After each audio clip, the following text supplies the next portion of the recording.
Welcome to Brick by Brick, Building Wealth Through Homeownership. I am Kim Von Dohren, your Realtor. And I'm your banker, Ed Marko.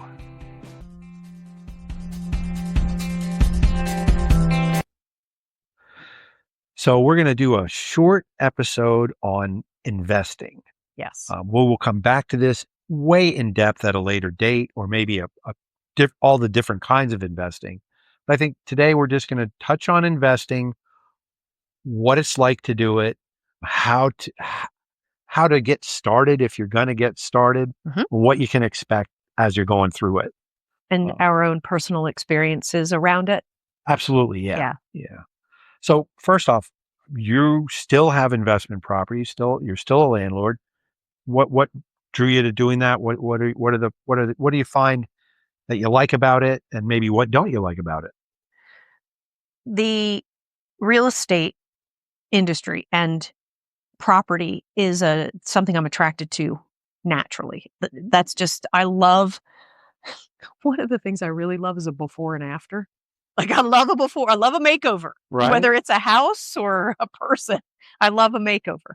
And so I think both my attraction to real estate and then the possibility of taking something that looks like a mess and turning it into something wonderful. And you can do that as a flip, or of course you can do that as a buy and hold, as we call it, meaning I bought the property, I fixed it up, and I'm holding on to it as a rental property. And so something I'm very good at is seeing the possibility. When I walk into a property and it looks a shambles and it smells, that scares people. I've taken people into properties like that, bank owns especially, which is typically how investors used to buy properties, was the bank owns back in the day. But that's really what attracted me to doing it. Plus, I know you can make money doing it. And I've listened to many people tell the horror stories. Everybody's got their horror stories about being a landlord and bad tenants. And I can tell you some because I know people who've had those experiences. I've been very fortunate and very blessed. And I believe there's a reason for that. It's not all luck. And I'll talk about a little bit about that in this conversation. But overall, it's the attractions to the real estate industry to begin with, and then the before and after, and then the possibility of it creating passive income, mostly passive income. That's why. The landlord side of it, you like that cash flow. Yeah. For the lot of work up front to have long-term regular gains. Income. Yep. Right. Absolutely. So not so much flipping. You like being a landlord. Right. So there are many flippers out there, but in order to be a good flipper, you really have to either have a contractor who's working for you at cost, or you have to do it yourself. And we aren't those people. I always say my husband's great at deconstruct, but the construct part's not his jam. So we always have to hire help. Well, that puts you at a financial disadvantage when you're competing to buy a property. And it's gotten way more competitive in the investment business, in the fix and flip. It's super competitive because everybody's a fixer, upper flipper person now. So that's not really something we do. So we mostly do buy and holds. Right. We actually haven't done any flips. Everything we've bought, we've held. Right. So the buy and hold part of it, that's what always fascinated me about it. That's what I love about real estate. But like we said in, I think, our second or third episode, how do you make money in real estate? Holding it. Right. Real estate goes up in value. So our thought process was always, it's good to own it, especially if you don't owe anything on it. It's just there going up in value. Right. And that creates wealth. And you don't have to pay any tax on that while it's growing because you haven't pulled it out yet. Right. So it's better than money in the bank. I think it's better than the stock market. It's my favorite kind of investment because it's there, it's growing, and it's not costing you anything really other than property taxes and maybe some homeowners insurance. And if you've got tenants, they're paying the mortgage, they're paying the property tax, they're paying through the rent, they're paying for everything while that house is going up in value. If it can cash flow, even better. You've got a cash flow and your property is still going up in value. That's what we always found attractive to it. Right. But we were not afraid to flip. We would buy a townhouse, just a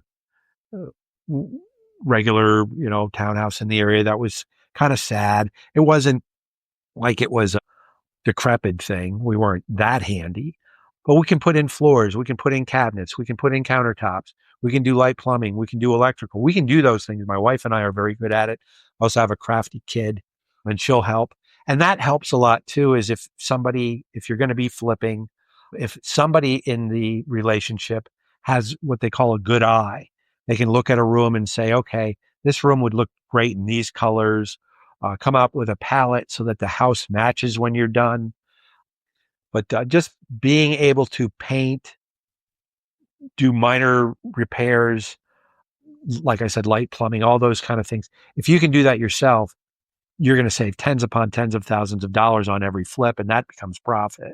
Right. And That's what gives you the advantage, right? That's a huge so advantage. If you and I are trying to buy the same investment property that's for sale, and you can do the work yourself and I have to pay a contractor, you're winning that every time, because you can pay more for the property up front than I can, because I have more back end costs and you have less because you can do the work. But that's what gives you an advantage, Ed. That's cool that you and your wife could, and family members could do that work.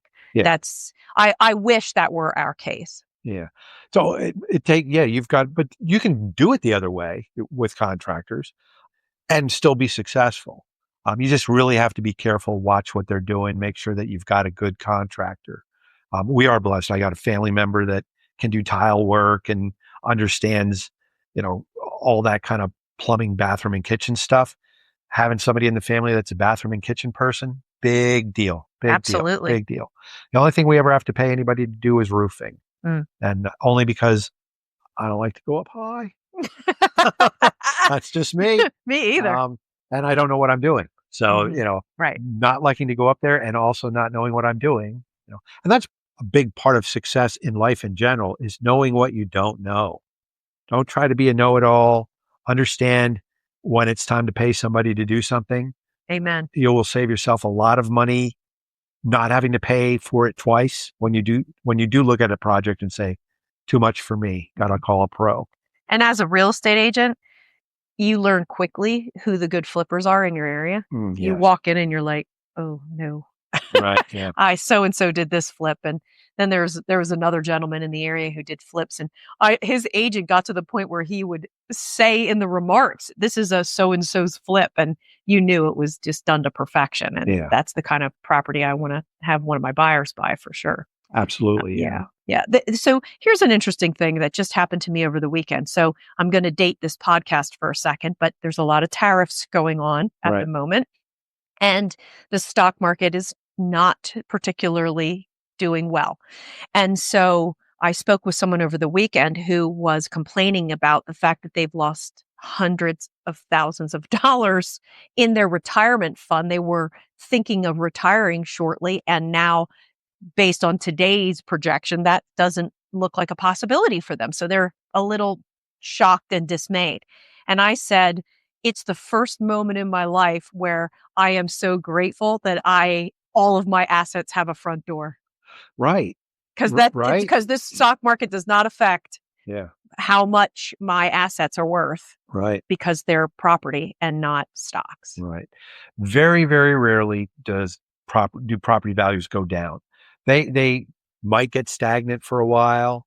You might see the selling price come down under the right circumstances, but that's the selling price. That's not the actual. If you bought a house for $150,000 and a year ago they were selling for $300,000, now they're only selling for $275,000, you still made a pile of money if you still own the house. You don't realize the loss or the gain until you actually sell the property. So you have a lot of control over that.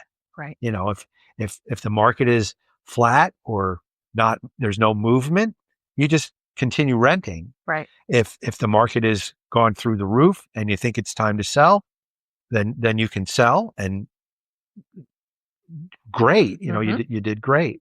Very, very, very rarely in history have people who are real estate investors woken up and said, oh, I had a bad day, took a loss. You might take a paper loss. That's great Yes. for tax reasons. But at the end of the day, real estate is, as my mother said, my grandfather used to say, they're not making more land. Right. So I did find out is not true. They are making more land in Hawaii because there's a volcano there, but we won't be able to use that land for quite a while. Yeah. I think they do that in some Middle Eastern countries as well. They Yeah. make some land out in the ocean. Yeah, they make artificial islands. Yes. But the reality of it is they're not making more Yeah. land. So land We is digress. it's finance. Yeah, it's a finite resource. So what do you think are the most important things? These we're going to be very basic here. Yeah. What are the most important things if you are a first-time investor? You're like, okay, I want to do what Ed and Kim have done. I want to go buy some real estate and have it either be a buy and hold or I want to flip it. What's the first or first few things they should know?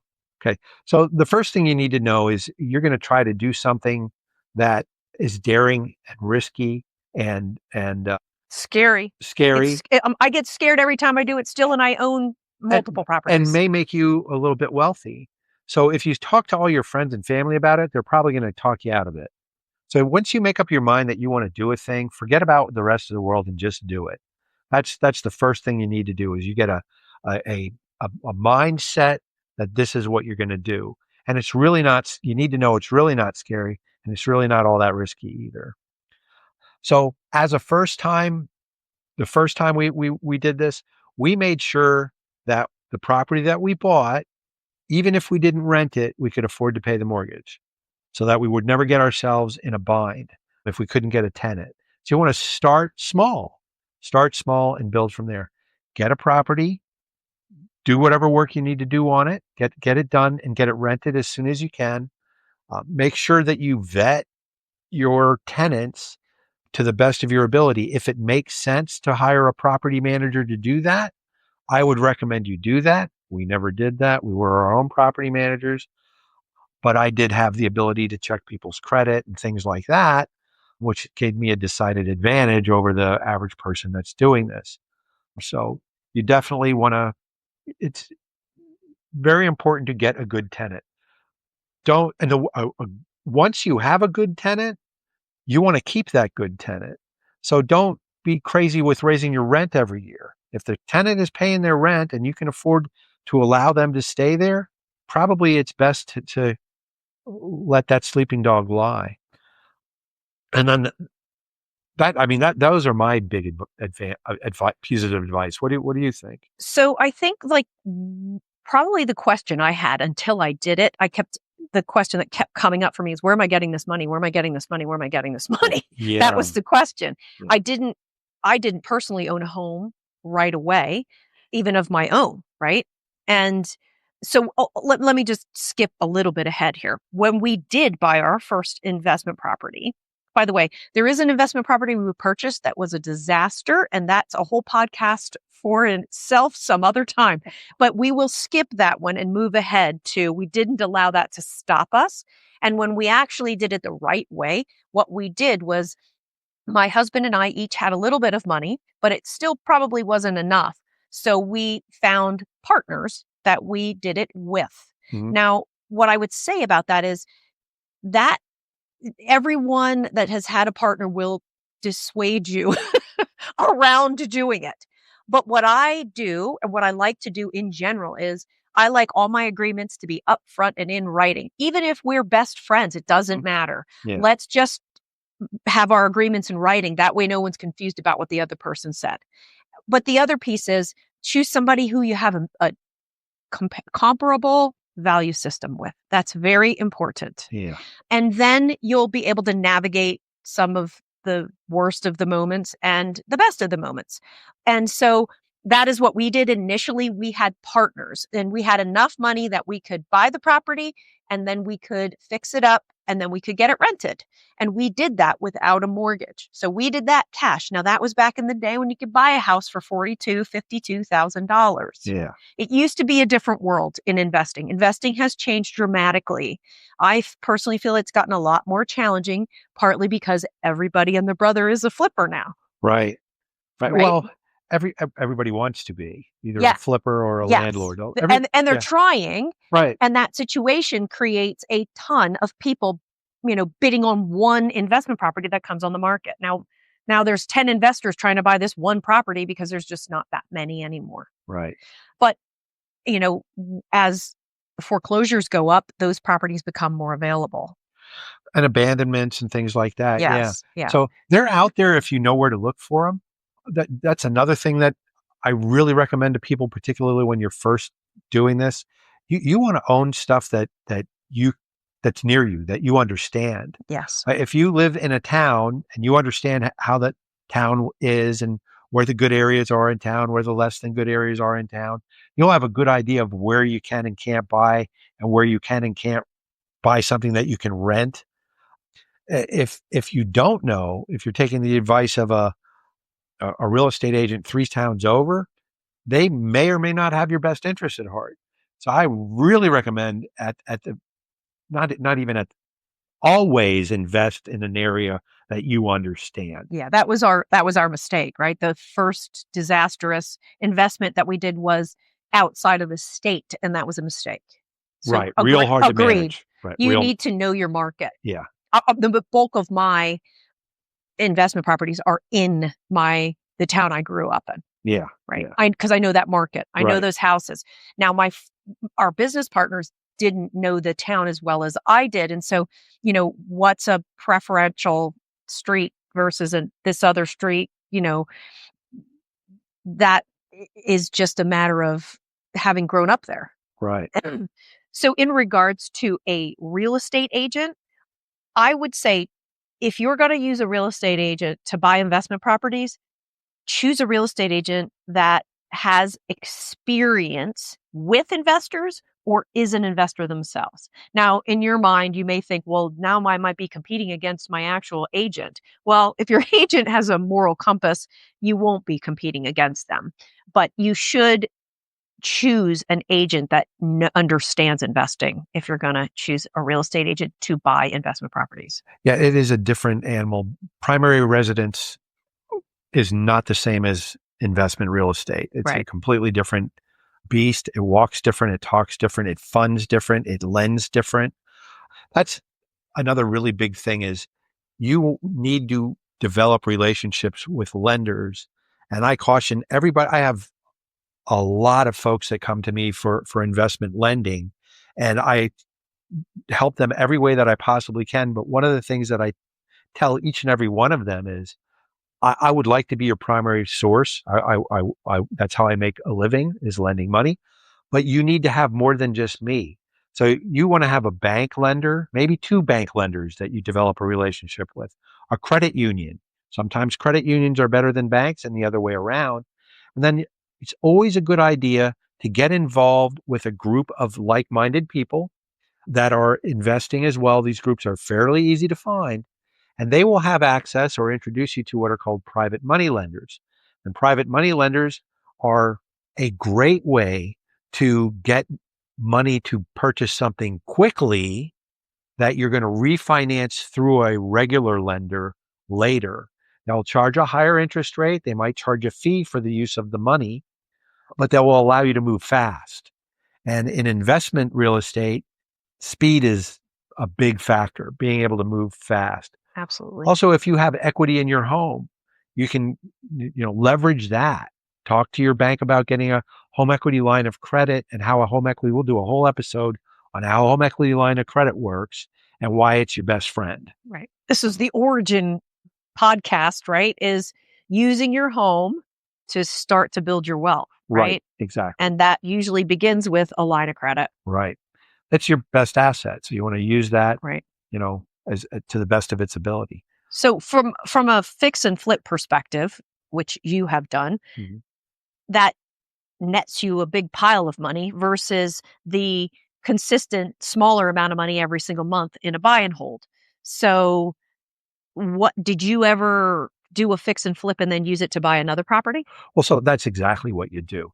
So you like I said earlier, you start out small. You're going to buy a home that requires a lot of cosmetic stuff that's not too hard. It might not be the the greatest house in the world. You know, you're not looking for something that you're going to fall in love with. You're looking for something that you can make nice that hopefully somebody else will fall in love with. That's a big problem that people have is they buy the house, they do all the work, and in their head it's worth $1 million and it's still only worth $200,000. You need to keep it under control, keep it under wraps, have open eyes while you're doing it. Get that house set up. You flip it. If the first time you make $20,000, that's excellent. You're going to take that $20,000, you're going to put it aside right away. You're going to pay off the other money that you got from the sale of it. You're going to pay off any mortgage you might have had on that house, any line of credit you might have used, credit cards that you might have used to buy things at Lowe's or Home Depot or whatever to make this all happen. Whatever's left over is your leftover. Let's say it's $20,000. Don't buy a car. Don't go on vacation. Don't do the dumb things. Yeah. Do the smart thing. Look for another house. Now you've got $20,000 of your own money that you can put into it. Hopefully you're going to follow that process. Now this time you're going to get back the 20 plus another 20 or 30 or whatever. Now you've got, say, $50,000. And you just keep repeating that process until now you've got this pile of money. You don't need to borrow money anymore. Right. That's the best way to do it, is do it with your own money. And then you just continue that process. You're just going to continue that process. Maybe you'll get to the point where you have 3 houses that you're working on at one time while you've got 3 houses on the market. That's a great place to be. That's a great place to be. And then you wake up one day and you say, real estate's never going to get any better than it is today. And you sell everything. And then COVID happens and everything quadruples. And you're like, oh, wow, I got out too quick. And everybody should have that problem. Mm-hmm. It was it's a great problem. Oh, well, we only made this much. Right. Yeah. Yeah. So I think finding the money is the first hurdle people struggle to get over, and they think to themselves, where am I ever going to get that much money? I'm going to tell you that when we started, it was with a very small amount of money. Like, I think I had the very first property we bought was actually the vacation property we bought in Ocean City, Maryland. And we just had to come up with the 25% down, because it was a second home. You could only get 75. And so we only needed 12.5% of that because we bought it with our business partners. Right. And then Craig and I split that amount. So I needed to come up with, 6.25%. Yeah. So we had enough to do that. Yeah. Right. And, same thing. We sold that in 2020. So, we made a little bit of money on that property. We had it for 5 years. And that was great. That was kind of a fix and flip.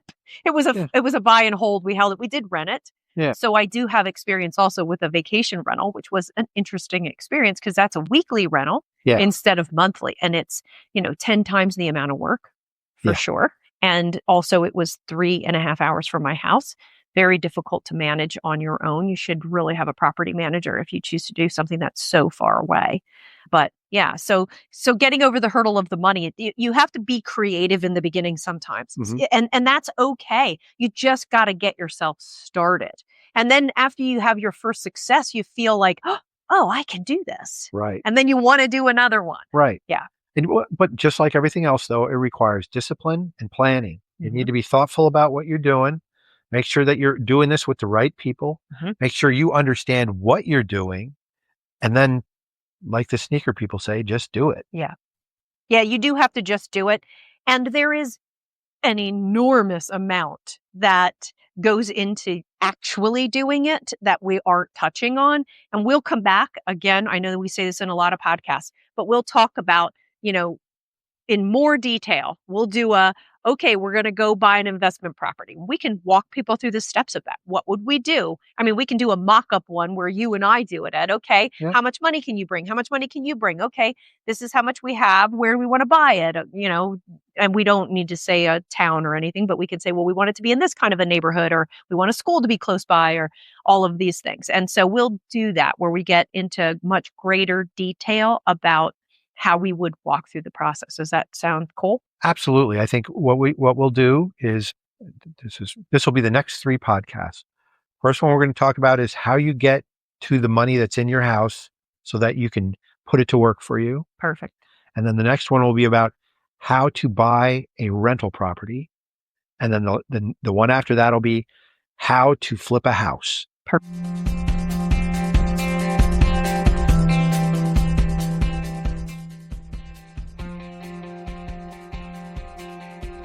You have been listening to Brick by Brick. Be sure and subscribe, post questions for future episodes, or comment. This is a Super Squirrel production, Super Squirrel Studios, Stony Creek Mills, Pennsylvania.